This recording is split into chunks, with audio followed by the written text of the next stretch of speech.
श्री गणेशाय नमः। वक्रतुंड महाकाय सूर्यकोटि समप्रभ निर्विघ्नं कुरु मे देवं सर्वकार्येषु सर्वदा। अब हम गणेश जी का नाम लेकर शिव पुराण प्रारंभ करते हैं। ओम नमः शिवाय, ओम नमः शिवाय, ओम नमः शिवाय।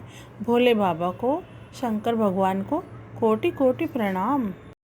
अब हम शिव पुराण में विद्येश्वर संहिता में 16वां अध्याय प्रारंभ करते हैं। देव प्रतिमा का पूजन तथा शिवलिंग के वैज्ञानिक स्वरूप का विवेचन। ऋषियों ने कहा, साधु शिरोमणि सूत जी, हमें देव प्रतिमा के पूजन की विधि बताइए जिससे अभिष्ट फल की प्राप्ति हो। सूत जी बोले, हे महर्षियों, मिट्टी से बनाई हुई प्रतिमा का पूजन करने से पुरुष स्त्री सभी के मनोरथ सफल हो जाते हैं। इसके लिए नदी, तालाब, कुआं या जल के भीतर की मिट्टी लाकर सुगंधित द्रव्य से उसको शुद्ध करें। उसके बाद दूध डालकर अपने हाथ से सुंदर मूर्ति बनाएं। पद्मासन द्वारा प्रतिमा का आदर सहित पूजन करें। गणेश, सूर्य, विष्णु, शिव, पार्वती की मूर्ति और शिवलिंग का सदैव पूजन करें। संपूर्ण मनोरथों की सिद्धि के लिए 16 उपचारों द्वारा पूजन करें।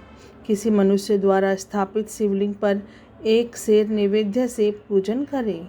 देवताओं द्वारा स्थापित शिवलिंग को 3 सेर नैवेद्य अर्पित करें तथा स्वयं प्रकट हुए शिवलिंग का पूजन 5 सेर नैवेद्य से करें। इससे अभिष्ट फल की प्राप्ति होती है। इस प्रकार सहस्त्र बार पूजन करने से सत्यलोक की प्राप्ति होती है। 12 अंगुल चौड़ा और 25 अंगुल लंबा यह लिंग का प्रमाण है और 15 अंगुल ऊंचा लोहे या लकड़ी के बनाए हुए पत्र का नाम शिव है। इसके अभिषेक से आत्मशुद्धि, गंध चढ़ाने से पुण्य, नैवेद्य चढ़ाने से आयु तथा धूप देने से धन की प्राप्ति होती है। दीप से ज्ञान और तांबूल से भोग मिलता है। अतएव स्नान आदि 6 पूजन के अंगों को अर्पित करें। नमस्कार और जाप संपूर्ण अभिष्ट फल देने वाला है। भोग और मोक्ष की इच्छा रखने वाले लोगों को पूजा के अंत में सदा जाप और नमस्कार करना चाहिए। जो मनुष्य जिस देवता की पूजा करता है वह उस देवता के लोक को प्राप्त करता है तथा उनके बीच के लोकों में उचित फल को भोगता है। हे महर्षियों, भूलोक में श्री गणेश पूजनीय है।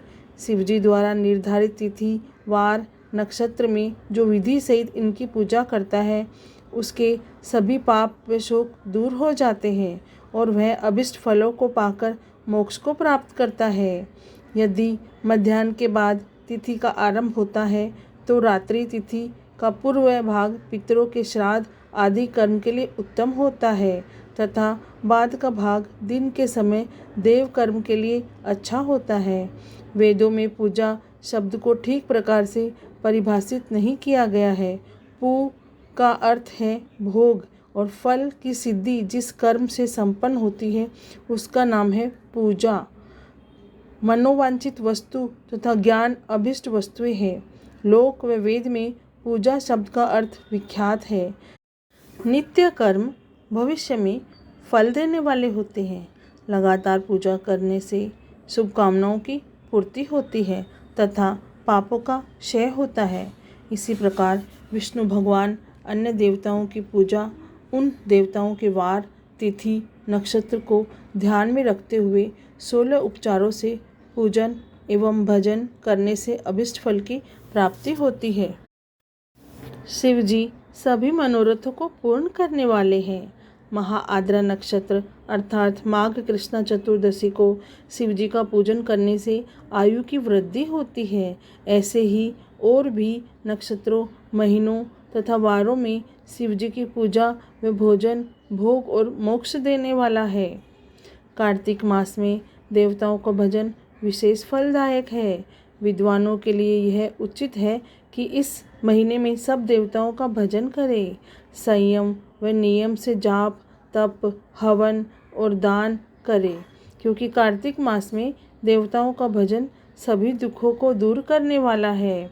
कार्तिक मास में रविवार के दिन जो सूर्य की पूजा करता है और तेल व कपास का दान करता है, उसका कुष्ठ रोग भी दूर हो जाता है। जो अपने तन मन को जीवन पर्यंत शिव को अर्पित कर देता है, उसे शिवजी मोक्ष प्रदान करते हैं। योनि और लिंग इन दोनों स्वरूपों के शिव स्वरूप में समाविष्ट होने के कारण वे जगत के जन्म निरूपण है और इसी नाते से जन्म की निवृत्ति के लिए शिवजी की पूजा का अलग विधान है। सारा जगत बिंदु नाद स्वरूप है। बिंदु शक्ति है और नाद शिव है, इसलिए सारा जगत शिव शक्ति स्वरूप ही है। नाद बिंदु का और बिंदु इस जगत का आधार है। आधार में ही आधेय का समावेश अथवा लय होता है। यही सकलीकरण है। इस सकलीकरण की स्थिति में ही सृष्टि काल में जगत का आरंभ हुआ है। शिवलिंग बिंदु नाद स्वरूप है, अतः इसे जगत का कारण बताया जाता है। बिंदु देव है और नाद शिव है। इनका संयुक्त रूप ही शिवलिंग कहलाता है। अतः जन्म के संकट से छुटकारा पाने के लिए शिवलिंग की पूजा करनी चाहिए। बिंदु रूपा देवी उमा माता है और नाद स्वरूप भगवान शिव पिता है। इन माता पिता के पूजित होने से परमानंद की प्राप्ति होती है। देवी उमा जगत की माता है और शिव जगत के पिता है। जो इनकी सेवा करता है, उस पुत्र पर इनकी कृपा नित्य बढ़ती ही रहती है। वह पूजक कर कृपा कर उसे अपना आंतरिक ऐश्वर्य प्रदान करते हैं। अतः शिवलिंग को माता पिता का स्वरूप मानकर पूजा करने से आंतरिक आनंद की प्राप्ति होती है। भर्ग शिव पुरुष रूप है और भर्गा शक्ति प्रकृति कहलाती है। पुरुष आदि गर्भ है, क्योंकि वही प्रकृति का जनक है। प्रकृति में पुरुष का संयोग होने से होने वाला जन्म उसका प्रथम जन्म कहलाता है। जीव पुरुष से बारंबार जन्म और मृत्यु को प्राप्त होता है। माया द्वारा प्रकट किया जाना ही उसका जन्म कहलाता है। जीव का शरीर जन्म काल से ही 6 विकारों से युक्त होता है, इसलिए जीव की ही संज्ञा दी गई है। जन्म से लेकर जो प्राणी विभिन्न पाशों अर्थात बंधनों में पड़ता है, वह जीव है। जीव पशुता के पास से जितना छूटने का प्रयास करता है, उसमें उतना ही उलझता जाता है। कोई भी साधन जीव को जन्म मृत्यु के चक्र से मुक्ति नहीं करा पाते। शिव के अनुग्रह से ही महामाया का प्रसाद जीव को प्राप्त होता है और मुक्ति का मार्ग पर अग्रसर होता है। जन्म मृत्यु के बंधन से मृत्यु होने के लिए श्रद्धापूर्वक शिवलिंग का पूजन करना चाहिए। गाय के दूध, दही और घी को शहद और शक्कर के साथ मिलाकर पंचामृत तैयार करें तथा इन्हें अलग अलग भी रखें। पंचामृत से शिवलिंग का अभिषेक व स्नान करें। दूध व अन्न मिलाकर नैवेद्य तैयार कर प्रणव मंत्र का जाप करते हुए उसे भगवान शिव को अर्पित कर दे।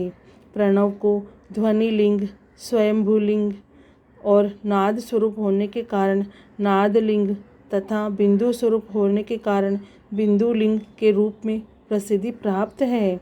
अचल रूप से प्रतिष्ठित शिवलिंग को मकार स्वरूप माना जाता है, इसलिए वह मकार लिंग कहलाता है। सवारी निकालने में उकार लिंग का उपयोग होता है। पूजा की दीक्षा देने वाले गुरु आचार्य विग्रह आकार का प्रतीत होने से आकार लिंग के 6 भेद है। इनकी नित्य पूजा करने से साधक जीवन मुक्त होता है। अब हमारा शिव पुराण में विद्येश्वर संहिता में 16वां अध्याय समाप्त हुआ। ओम नमः शिवाय, ओम नमः शिवाय, ओम नमः शिवाय। हे भोले बाबा, हे भोलेनाथ, आपको कोटि कोटि प्रणाम और कोटि कोटि धन्यवाद। जय भोलेनाथ की।